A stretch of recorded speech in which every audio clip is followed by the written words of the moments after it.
Es momento de escuchar la opinión de los salvadoreños y encontrar un equilibrio entre la inmediatez y la profundidad.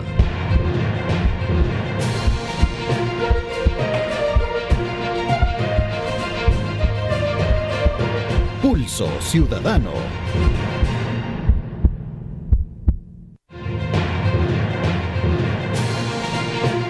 Bueno, la verdad es que las autoridades tienen que involucrarse más y no haber esperado a que sucediera esta desgracia para tomar cartas en el asunto. La mayoría comenta eso, que el transporte pesado debe circular durante la noche, ¿verdad? Y asimismo también darle el mantenimiento adecuado a estas unidades, pues, porque por el mismo peso que llevan, muchas veces tienden a tener esos desperfectos. Crear nuevas leyes creo yo que no es tan beneficioso, sino más bien cumplir las que ya se tienen.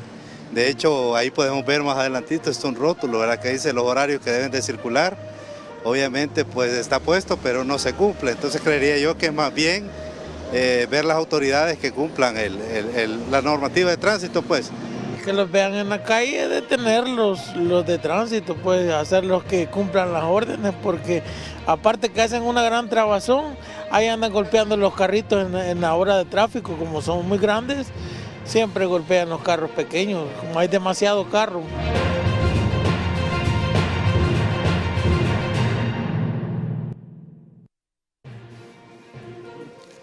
Buenas noches, bienvenidos a un programa más de Pulso Ciudadano. Soy Julio Valdivieso y hoy traemos un tema de sumo interés. Vamos a hablar sobre los siniestros viales y la vigilancia que se hace al transporte de carga, luego de este lamentable hecho que ocurrió en el Boulevard de los Próceres. Por eso nos acompaña el rector del tráfico en el país, el viceministro de Transporte, el licenciado Nelson Reyes, a quien le damos la más cordial bienvenida. Recuerde que tenemos a disposición nuestro número de WhatsApp 78696982 para que nos envíe sus preguntas, sus comentarios, para que nuestro invitado pueda responder esas preguntas. Viceministro, buenas noches. Buenas noches, Julio. Muchas gracias por la invitación y un saludo también a toda la población que nos está sintonizando. Viceministro, iniciamos hablando del fuerte siniestro vial que sucedió el día de ayer en el Boulevard Los Próceres. ¿Cómo avanza la investigación a estas horas de la noche? Sí, en efecto, pues lamentablemente tuvimos este incidente el día de ayer en el que un camión que estaba transportando maíz amarillo pues tuvo una falla en el sistema de frenos según la información preliminar que nos han compartido. De acuerdo al peritaje que se realizó el día de ayer en la noche, se hizo un pesaje oficial de la unidad en el lugar del accidente y se pudo determinar que efectivamente pues, el camión estaba transportando un sobrepeso de 7.9 toneladas. Este vehículo tiene autorizado o tiene una capacidad máxima autorizada de hasta 37 toneladas y pues son 7.9 toneladas adicionales a ese peso los que estaba llevando cuando tuvo ese incidente. Se dice de que fallaron los frenos, pero la verdad es que cuando se excede la carga para la cual está capacitada la unidad era lógico. Se ve hoy en nuestro presentador, nos muestra el video último, no sé si lo tenemos ahí, producción, el último con el que cerró. Mire ahí, desde la bajada ya iba sin frenos este carro. O sea, él se da cuenta en la bajada que efectivamente había congestión y trató de parar. Claro. Pero ya era imposible. Pero no es que el freno haya fallado, es que en realidad era la consecuencia natural que se hubiese excedido. Pero eso lo van a determinar las investigaciones. La idea es que bajo qué responsabilidad le están ustedes determinando al conductor y al propietario de la rastra. Bueno, yo creo que es un poco pronto para poder determinar responsabilidades. Este es un caso que lo tiene en su poder en este momento la Fiscalía, sobre todo, y también la Policía Nacional Civil. La unidad, tanto el cabezal como el contenedor, el remolque, pues fueron remitidos, están ahorita pues en investigación también. Ellos están realizando todos los peritajes debidos para poder establecer bien cuáles fueron los hechos. Como tú mencionas, definitivamente, al estar transportando un peso de esa magnitud, es importante que se respeten los límites establecidos de acuerdo a la normativa. Y por eso es que hay límites que se establecen. En este caso era de 37 toneladas, sobrepasándola en sobremanera por 7.9 toneladas. Y como mencionas, los frenos pueden estar en buen estado, se le puede haber dado el mantenimiento al día, la unidad puede ser nueva, pero obviamente al estar incumpliendo esta capacidad máxima, estamos ante un riesgo de que sucedan este tipo de incidentes. Bueno, y si esto lo comparamos también con el transporte colectivo de pasajeros, también es de empezar como a vislumbrar que pueda en un momento determinado, si son 43 pasajeros los que la tarjeta de circulación determina como máximo, pero hay veces que estos buses o microbuses van excediendo la capacidad, y antes de que haya una tragedia como la de ayer, ¿han pensado ustedes en realidad exigirles a estas personas de que efectivamente cumplan con la normativa? Por supuesto, claro que sí.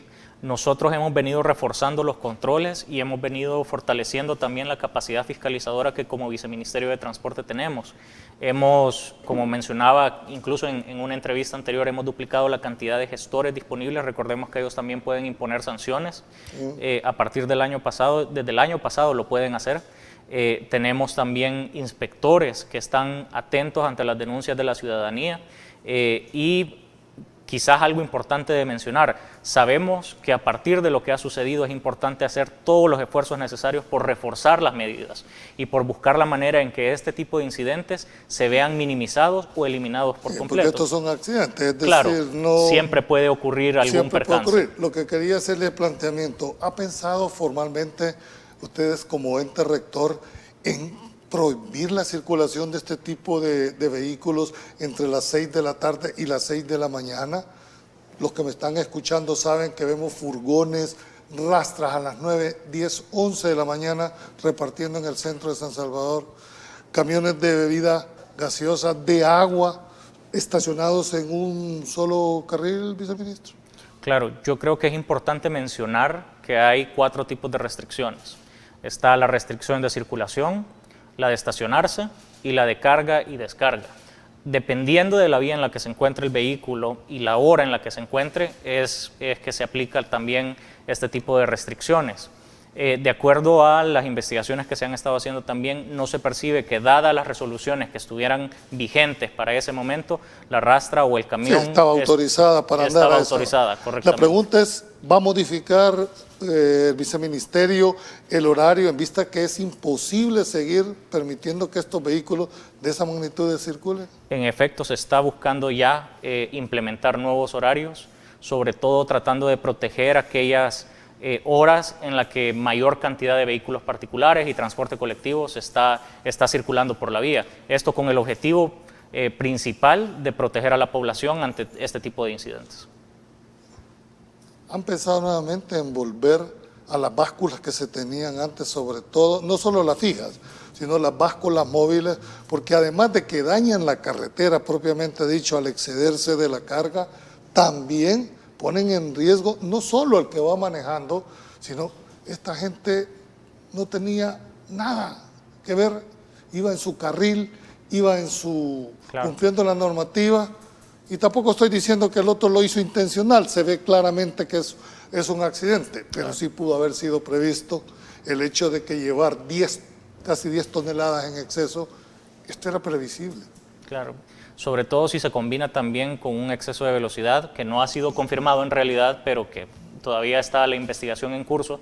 Ahora, si se une exceso de velocidad con una sobrecarga, es lo que mencionaba, independientemente del estado en el que se encuentra el sistema de frenos, está todo el riesgo de que pueda llegar a fallar. En cuanto al tema de las básculas, nosotros ya contamos con básculas móviles con las que realizamos diferentes tipos de controles al transporte de carga.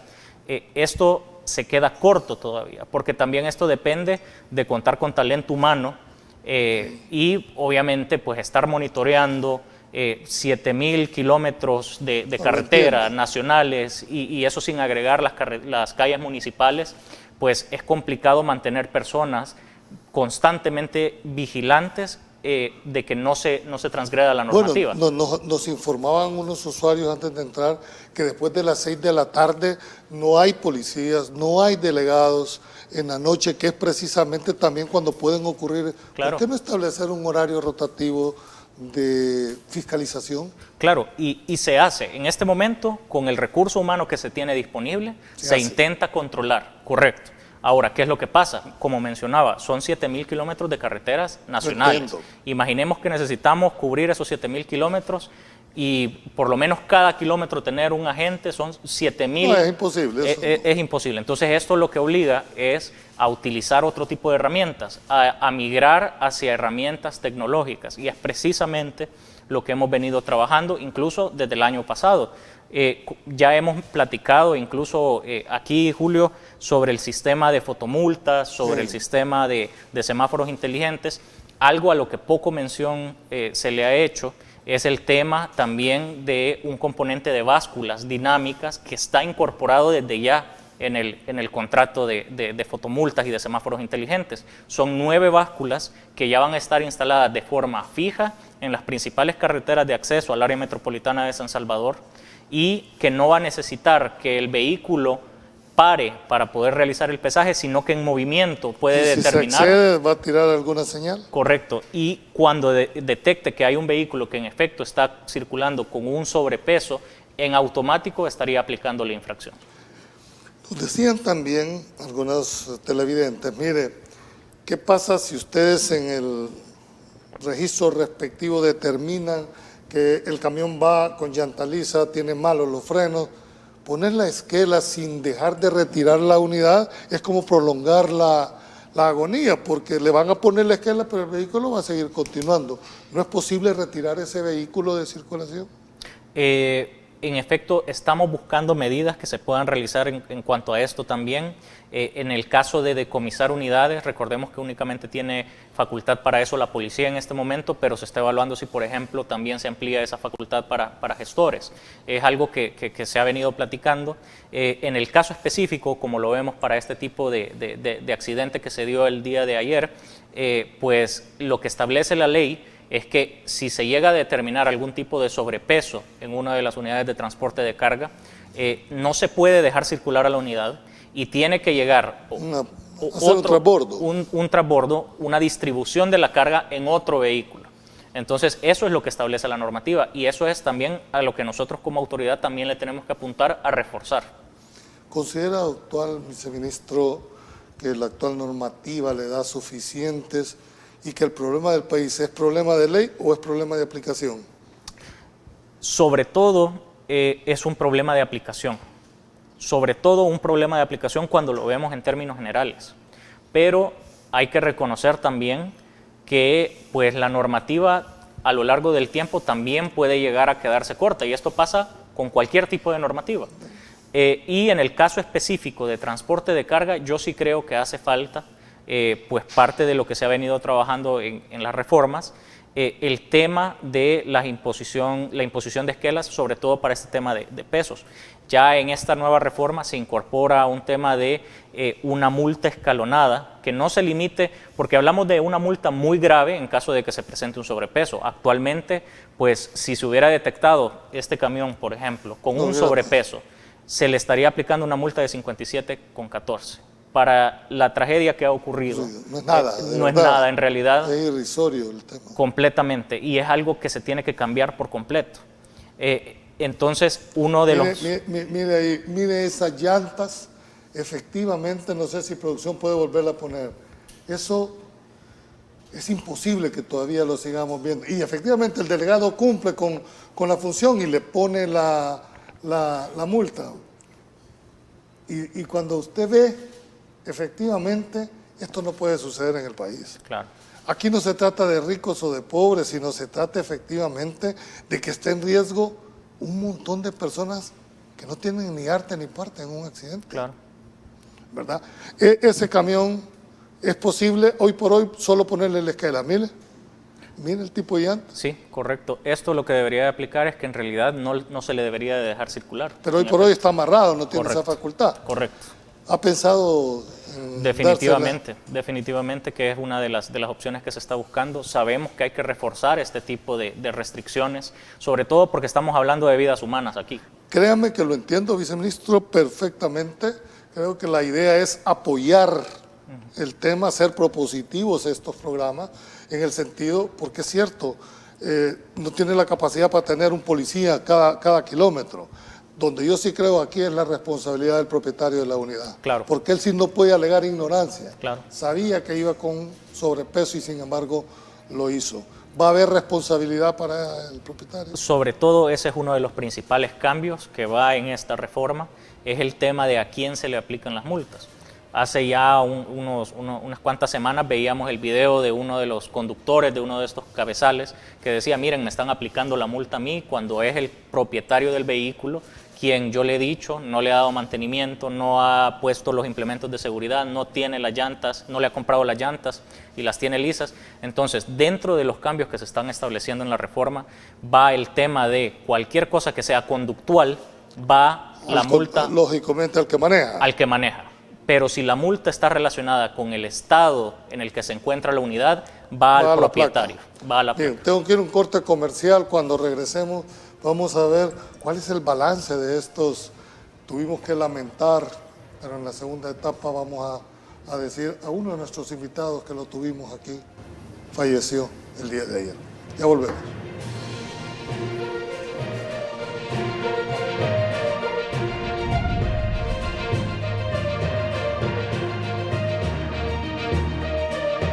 Ya regresamos.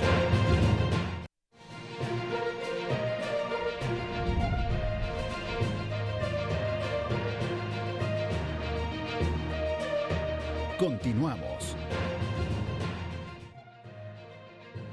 Bien, gracias por continuar en este programa. Quiero aprovechar este espacio para mandarle nuestro más sentido pésame a la familia de don Dionisio Araucha. Fue uno de nuestros invitados del 3 de febrero de este año junto con don Lito Montalvo y casualmente estábamos comentando las leyes de tránsito que en ese momento empezaban a implementarse. ¿Quién iba a decir que un mes después, ahí está don Lito? Creemos que la verdad que impacta de que lo tuvimos en este programa haciendo un análisis y él se comprometía a trasladarle. Él representaba a muchos motociclistas y él decía, yo me voy a encargar de que también los motociclistas cumplamos con la normativa, ¿verdad? Fue interesante, pero bueno, estas son las circunstancias de la vida. Igualmente el día de ayer también en carretera al Puerto de la Libertad, un cuadro dantesco que no podemos pasar las imágenes, porque no es esa de ser un programa amarillista, simplemente plantear este problema, viceministro. Volviendo al mismo punto, entiendo que usted ha tenido reuniones con el sector de transporte, de carga específicamente. Correcto. ¿Cuál fue el planteamiento? ¿Llegaron a algún acuerdo con estas personas? Sí, de hecho vengo de la reunión con representantes de dicho sector y pues en un inicio lo que puedo mencionar es que ellos se han mostrado dispuestos, están completamente consternados de la situación que se vivió el día de ayer. Obviamente ha calado el tema de ver también las capturas que se han realizado. Ellos saben perfectamente que pues si no se respeta la normativa, esto puede ocurrirle a cualquiera también, pero por eso es importante que se respeten los pesos establecidos, que se respeten las revisiones, que se respete toda la normativa, que lo que busca es precisamente garantizar la seguridad de las personas que están en la vía pública y evitar que tengamos que lamentar sucesos como este. Realmente yo igual me sumo a las condolencias, mi más sentido pésame para las familias y de verdad toda mi solidaridad con esas personas que todavía están con lesiones en este momento. Sabemos que no se pueden comentar los acuerdos, pero creo que es un buen principio el hecho de hablar con los representantes de este sector tan importante también. La pregunta que quería hacer era dentro del balance de estos siniestros viales. Conducir un vehículo en realidad es un privilegio que el Estado les concede ¿Se ha pensado también, viceministro, en subir la edad para los motoristas? Vimos que el señor no estaba tomado, le hicieron 3 veces, estaba en su sentido, no parece ser una persona con problemas psicológicos, sino que en realidad el vehículo tuvo un desperfecto mecánico, ¿verdad? ¿Cuál va a ser la responsabilidad de ese propietario, básicamente? Porque de todo es conocido, siempre va a haber justificación, pero el mantenimiento del vehículo le corresponde al propietario de la unidad. Correcto. ¿Verdad? Definitivamente. Como mencionaba, en el caso de las responsabilidades, eso es algo que ya las autoridades competentes tendrán que definir. Yo eso es algo que pues se los dejo completamente a ellos. Nosotros como Viceministerio de Transporte obviamente estamos en toda la disposición de colaborar con todos los peritajes que sean necesarios y de entregar la información correspondiente. Ustedes son el ente rector. Correcto. Ya la aplicación de la norma está ahí. Después de que usted ha analizado casualmente el día de ayer 3 siniestros, ¿cuáles son las principales causas de estos siniestros de acuerdo con la autoridad administrativa en este caso? ¿Han podido ustedes determinar cuál es la causa directa de los accidentes, viceministro? Sí, por supuesto. Tenemos las estadísticas, sabemos cuál es la causa número 1 de los siniestros viales y es la distracción a la hora de conducir el vehículo automotor. Mucha gente, incluso yo he escuchado comentarios de gente cercana donde se asusta de repente de escuchar que el hecho de ir en el celular, lo que le aplica es una multa muy grave y se asustan con $57.14, que es lo que aplica en este momento. Pero lo que no están viendo es que esa es la causa número 1 de fallecidos en nuestro país por siniestros viales. El ir en el celular, el irse maquillando, el ir comiendo, el ir chineando a un niño chiquito, que eso es de por sí irresponsabilidad completa. Cualquier actividad que no sea ir prestando atención a la vía es la principal causa de fallecidos en nuestro país y eso yo lo voy a recalcar porque no tiene que quedar duda alguna, esa es la principal causa. Y luego obviamente se suman el no respetar las señales de tránsito, el no respetar el carril, el conducir a excesiva velocidad, el conducir bajo los efectos de bebidas alcohólicas y ahí vamos sumando también diferentes razones, pero sí la principal es conducir distraído. Hemos también podido observar, viceministro, que hay veces en que van en una motocicleta, el que va conduciendo un niño de 3, 4 años de edad, la mamá atrás y con casco, dijéramos prácticamente de plástico, como que solo con eso es para cumplir nada más una exigencia más que una verdadera normativa, porque en un impacto en la motocicleta lo primero que va a pegar es la cabeza. Sí. Entonces, se ha pretendido establecer, viceministro, retirar, parar esa motocicleta y esperar a que vengan a recoger, veamos la irresponsabilidad de los padres, porque eso yo desde mi óptica no lo puedo considerar como un delito culposo. Ya cuando alguien premeditadamente sabe de que puede ocurrir un siniestro y lo hace, creo que debería tener otro tratamiento. No vamos a entender aquí si en realidad no se aplica la normativa parejo, correcto, sin excepción. Correcto. Y de hecho lo estamos haciendo. Este es un caso, el que se plantea, que se mira muy recurrentemente y muchas veces lo que la gente alega es por necesidad, que de repente se suben 2 adultos y en medio va un niño.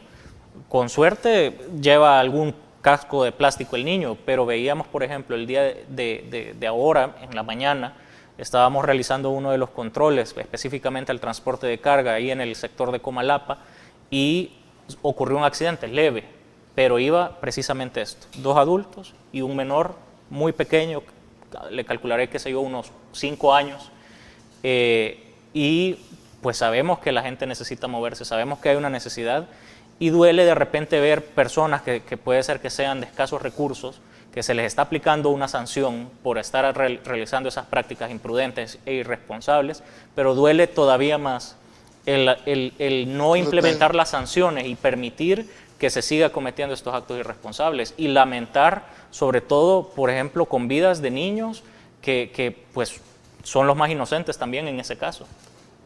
¿se ha pensado en realidad atacar de lleno, dijéramos, el verdadero problema, aparte del incremento del parque vehicular, viceministro, en un transporte masivo de pasajeros? Porque yo creo de que si la población tuviera una alternativa masiva donde pudiese ocupar el transporte para ir a su trabajo, yo creo que la población dejaría su carro, sí, ¿verdad? Pero ¿es posible irse en ese transporte donde se le rompen los pantalones, donde no hay asientos, donde van hacinados? Entonces la gente dice, mejor me voy en un vehículo privado. Sí. O por lo menos podrían ir dejando el vehículo particular de forma paulatina, porque tampoco se esperaría un cambio radical. Un cambio radical. Habría cierta resistencia, digamos, a la gente que con algún esfuerzo llegó a comprarse su vehículo, a decir, no, ¿y por qué me voy a tener que ir yo en el transporte público? Y definitivamente que estamos pensando y estamos trabajando también en una solución estructural, contundente, a largo y mediano plazo también para el transporte público. Obviamente esto no es algo que sucede de la noche a la mañana, estamos hablando de más de 10.000 unidades de transporte colectivo, son una gran cantidad de rutas, de líneas diferentes que se tienen en circulación y obviamente que requiere todo un esfuerzo articulado para poder ordenar este tema en específico. Viceministro, hubo un tema muy controversial y era el seguro obligatorio en su momento, prorrogado por más de 15, 16 veces la ley y se miraba más como una mutual. Le hago esta pregunta porque para el Estado, como Estado, el hecho de atender esta cantidad de personas que salen lesionadas son millones. No sé si se tiene la contabilidad, cuánto gasta el Seguro Social, cuánto gasta la red pública hospitalaria en atender a las víctimas de un accidente de tránsito. Sí, son millones en realidad los que gasta el Estado en poder atender este tipo de lesiones, además de los millones que se gasta también en poder dar algún tipo de ayuda económica por medio del FONAT a las personas que sufren lesiones de accidentes de tránsito o que necesitan algún tipo de rehabilitación, o a los familiares de las personas que fueron víctimas y fallecieron en un accidente. En realidad es un costo alto, tanto para las personas, porque son ellos los que están saliendo lesionados o perdiendo la vida, como para el Estado también el poder atender este tipo de casos. Y definitivamente que un seguro a terceros es algo que se necesita en nuestro país, es algo que incluso yo sé que ha venido desde hace muchísimo tiempo planteándose, pero que también puede resultar complicado el poder implementarlo, pero definitivamente que son de las opciones que se tienen que evaluar. Yo recuerdo, no sé si se habrá cambiado, de que hubo una declaratoria de inconstitucionalidad de la ley del FONAT. Declaran inconstitucional el ingreso del FONAT, pero sí las obligaciones de seguir manteniendo los pagos. No sé si eso todavía se mantiene. ¿Por qué no buscar una mutualidad de establecer un seguro de daños contra terceros producto de un accidente? Es decir, el que tenga un vehículo tiene necesariamente que garantizar que si daña, no me estoy refiriendo a daños materiales, sino a lesiones en cualquier, pueda, dijéramos, decirle al hospital en qué hospital lo atendieron a usted, darle al hospital lo que invierte en esa persona, no a la persona, porque no es indemnización, es un fondo para reparar víctimas. Entonces, se ha evaluado, yo me recuerdo la ley de 1996 tenía, pero al final fue derogada, la exigencia del seguro obligatorio. Creo que la coyuntura se permite volver a evaluar, viceministro, esta figura para lograr garantizar, incluso cuando fallece una persona, dar entierro digno de un ser humano. Claro, y creo que toma relevancia también ante casos como el que veíamos el día de ayer en el Boulevard Los Próceres.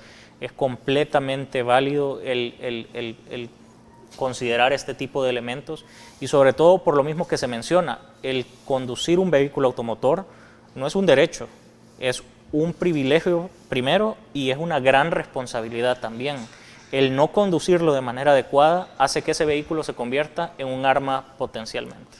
Correcto. Nos preguntan, se nos ha ido la red social, pero nos mandan a través del máster, dice, ¿qué se puede hacer para que las unidades de transporte colectivo no vayan tan llenas todos los días? Porque esto pudiese como replicarse, es decir, si se excede la capacidad de esa unidad, el resultado va a ser exactamente lo mismo que pasó con esta rastra. Es decir, ¿por qué tener que esperar a que suceda un hecho para poderlo detener, viceministro? Definitivamente que los controles se están incrementando.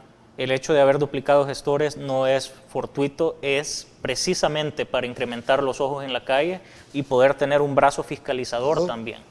Ahora, como mencionábamos, y es el mismo caso también de lo que hablábamos, de la capacidad de tener ojos en toda la vía de carreteras. Eso. Entonces yo creo que en este tema también es muy importante la denuncia pública. Bueno, de hecho las redes sociales mueven inmediatamente. Y es algo a lo que le prestamos atención y a lo que estamos tratando de darle mayor relevancia también. Cuando se hace una denuncia pública, tratar de atenderla pronto, y de la forma más directa posible, también para ir resolviendo estos temas. ¿Qué pasa con el propietario de esta unidad de transporte, viceministro, que no obstante le dicen, usted dele, métase? ¿Tiene el motorista esa capacidad de poder decidir, continúo con la unidad o no lo continúo con la unidad? Yo creo que aquí hay dos cuestiones que hay que valorarlo a la luz de la Ley Especial de Transporte de Carga. El artículo 23 determina, no me recuerdo bien si es el 22 o el 23, pero determina que los responsables de respetar o que se vele por el respeto de los límites en cuanto al peso de cada una de las unidades es el transportista, entiéndase el que está prestando el servicio, la empresa dueña del vehículo y el dueño de la carga. A partir de esto se tienen que determinar también las responsabilidades y a partir de eso de las investigaciones que se están haciendo.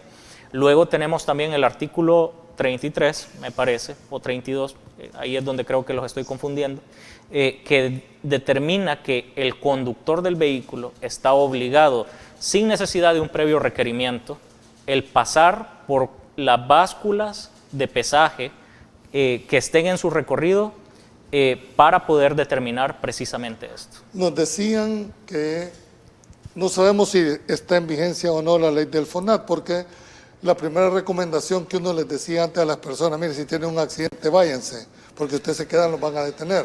Pero después se dijo de que si una persona se quedaba en el lugar del accidente esperando para que él le revisara, no pudiera ser detenida. Sin embargo, el día de ayer, la persona fue detenida. Claro, y bueno, como mencionaba, aquí también hay que tomar en cuenta pues diferentes elementos. La gravedad, me imagino yo que las autoridades correspondientes hicieron las consideraciones, dado el caso y dada la magnitud también que estuvimos viendo en esas imágenes.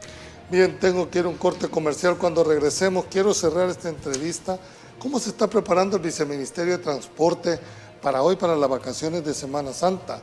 ¿Cómo va, dijéramos, el sistema de semáforos inteligentes que sumados todas estas acciones puedan verse ya la luz en materia de tráfico? Ya volvemos.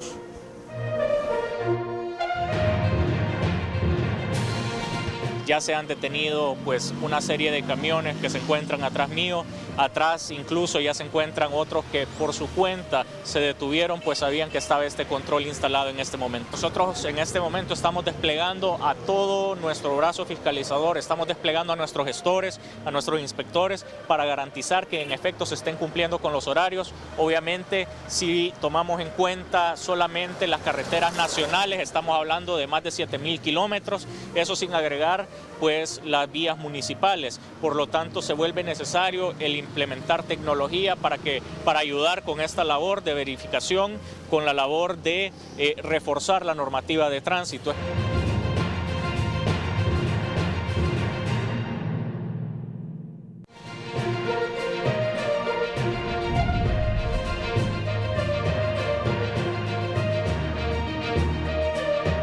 Ya regresamos.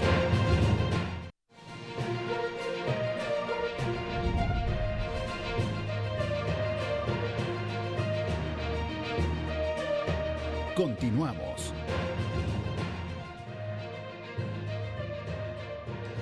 Bien, gracias por continuar en esta última parte, viceministro. Antes, para cerrar la última parte, ¿se ha considerado en crear algún carril exclusivo para los motociclistas en aquellas vías, por supuesto, que pudiese? Para los motociclistas. Para los motociclistas, porque veo que lo han estado exigiendo y pues fueron los que se llevaron la mayor parte de culpa. Sí, en efecto se han tomado diferentes opciones en cuenta. En específico, el de un carril exclusivo no creo que sea una de las más adecuadas, sobre todo cuando estamos tratando de promover un cambio en la movilidad de las personas. La prioridad siempre debe de ser aquellas personas más vulnerables en la vía, peatones, ciclistas y también el transporte colectivo, que es el que mueve la mayor cantidad de la población. Es el 70% de los salvadoreños los que se mueven en transporte colectivo. Ahora, las motocicletas entran en la categoría de vehículos particulares. ¿Cómo se está preparando su cartera para el periodo de Semana Santa, ya que la gran mayoría de salvadoreños tienen vacaciones y lógicamente el alcohol, lógicamente esos excesos ¿tienen algún plan particular ustedes? Por supuesto, todas las temporadas de festivos, de vacaciones, nosotros nos preparamos con los diferentes operativos que se realizan. La gente normalmente piensa que es solamente ahí que se realizan controles vehiculares, pero, por ejemplo, y relacionado, si lo queremos ver también con este tema del sector transporte de carga, si nosotros comparamos la cantidad de multas o infracciones que se han impuesto desde el 1 de enero hasta lo que va del año, vemos que se han impuesto alrededor de 7.500, por dar un número redondo, 7.500 infracciones, comparado con alrededor de 15.000 infracciones en todo el año 2022. Solamente en este periodo que va del 2023 ya llevamos el 50% de las infracciones con respecto al año pasado. Buenas noches. ¿Debería considerarse sanciones a los conductores que utilizan el carril auxiliar para sobrepasar? Eso genera el desorden y descontexto para que los que tratamos de cumplir con la normativa deben sancionar esta acción con más presencia. En efecto, y es algo que se tiene que reforzar muchísimo y que la tecnología nos va a ayudar bastante a que se cumpla también. Eso último, ¿cómo se encuentra el proyecto, dijéramos, de semáforos inteligentes? ¿Se le puede incorporar, dijéramos, una serie de acciones que les permitan tener un instrumento, dijéramos, tecnológico para poder hacerlo? Me llamó la atención el tema de las básculas. Usted dice que sin necesidad de que la rastra pudiera o el camión se tenga que detener, si pasa por la báscula tiene la capacidad para determinar verde o rojo. Y para poner la infracción de forma inmediata, sin necesidad de que haya discrecionalidades, sin necesidad de que haya algún tipo de criterio aplicado. Ahí inmediatamente determinó que hay un sobrepeso en una de las unidades y se impone la infracción. Asimismo, pues se detectan otro tipo de infracciones, como es el caso de invasiones de sendas peatonales, invasiones de carriles. En este caso, se puede calibrar precisamente para poder ver si se está utilizando de manera indebida el carril, el hombro de la calle. Viceministro, quiero que me confirme esta. ¿Es cierto que en el plan piloto que ustedes hicieron para el tema de la fotomulta detectaron 1.500 infracciones en 17 horas? Creo yo que es importante recalcar que esto no lo contaríamos como una prueba piloto. Fue más bien una calibración del equipo de fotomulta específicamente en una intersección de la Alameda Manuel Enrique Araujo, para ser específico, la intersección con el Venezuela. Ahí lo que se estaba realizando, como menciono, son las pruebas de calibración, ver que el equipo esté con las especificaciones y con la configuración adecuada para esa intersección en específico y que estuviera detectando adecuadamente las infracciones. Ahora, se dejó correr un tiempo, efectivamente 17 horas, y de las principales infracciones que se detectaron sí fue el exceso de velocidad y también la invasión de la senda peatonal. ¿En qué tiempo fue? En un lapso de 17 horas. Esa cantidad enorme. Sí. Vemos también cómo, pues, definitivamente sí existe un irrespeto, una cultura de irrespeto a la normativa de tránsito, y donde no se respeta, pues, las diferentes facilidades o infraestructura que tienen los más vulnerables, que son los peatones. El no respetar la senda peatonal debe de considerarse algo importante, pues. Aunque no esté señalizada, si está en la boca calle, en la esquina, es derecho preferente para el peatón. Sí, y de hecho siempre tiene que tenerse algún tipo de deferencia para los peatones también.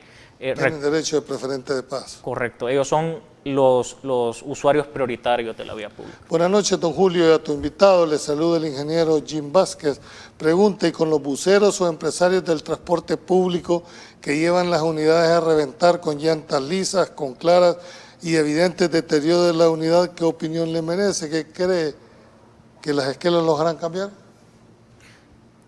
Como mencionábamos antes, aquí definitivamente las denuncias nos ayudan muchísimo a mantener más ojos en la calle. Nosotros estamos incrementando nuestros ojos, el número de gestores, el número de inspectores. Las denuncias ayudan muchísimo también y definitivamente que sabemos que se necesita un cambio estructural para poder ordenar el transporte público.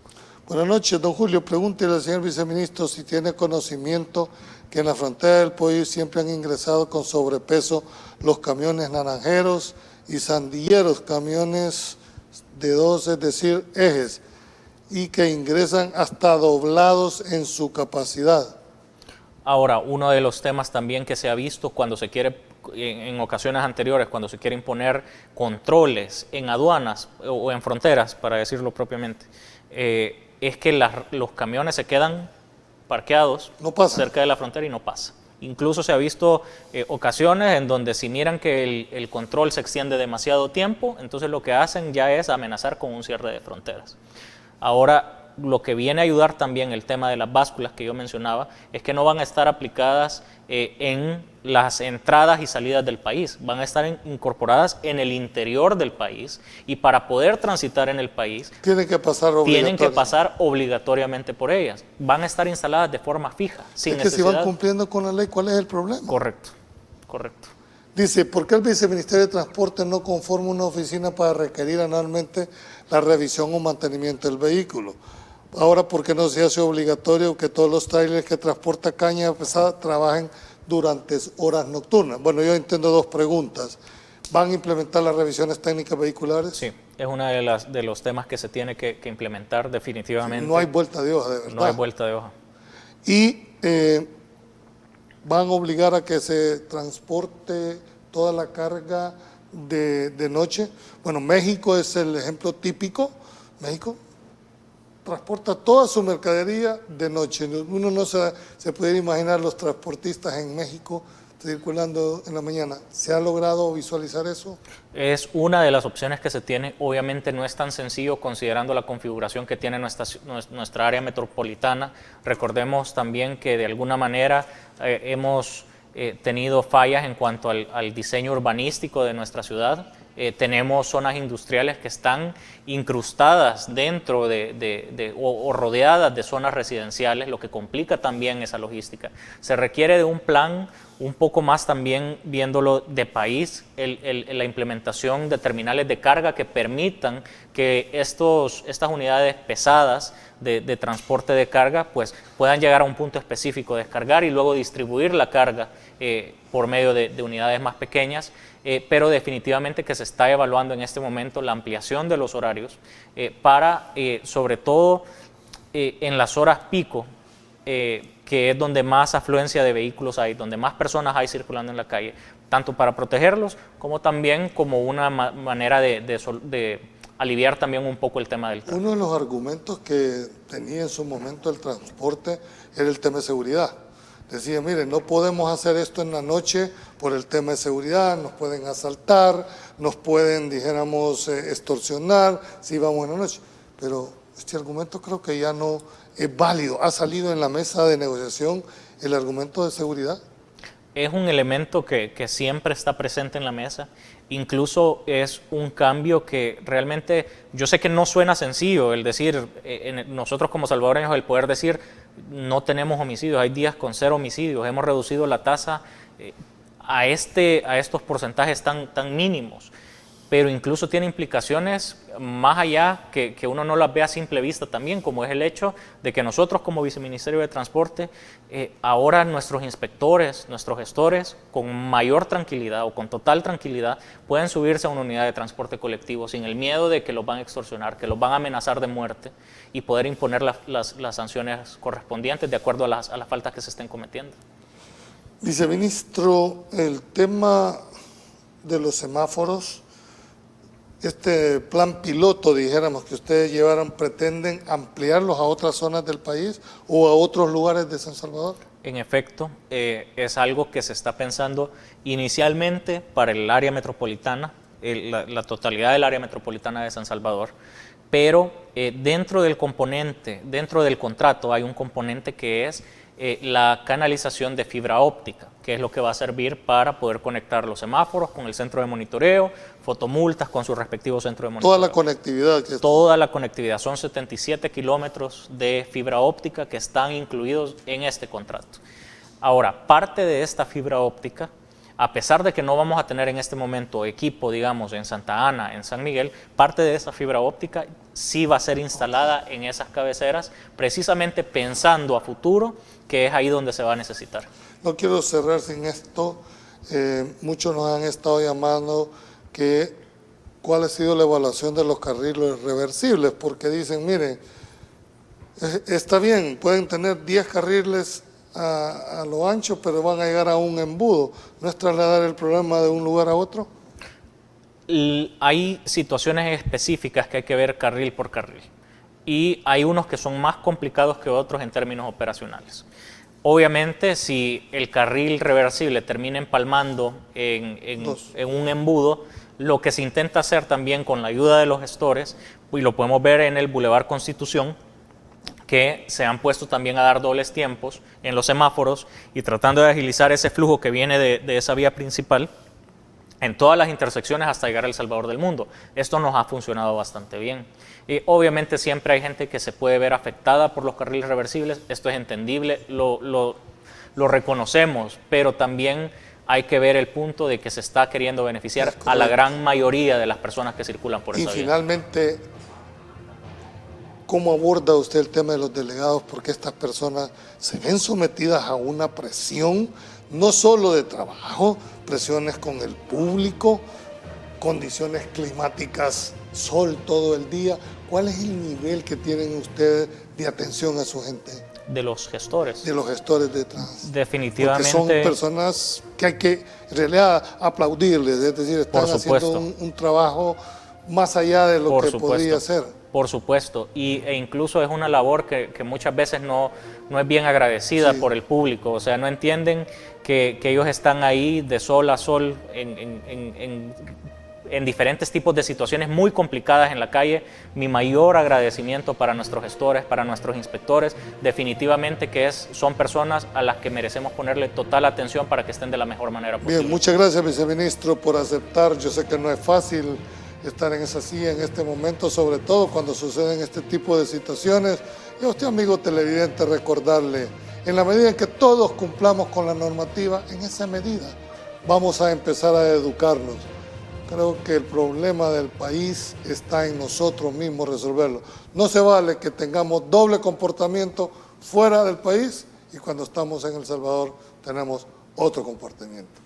A ustedes, amigos televidentes, pasen buenas noches, que Dios los bendiga y nos vemos mañana en otro programa más de Pulso Ciudadano.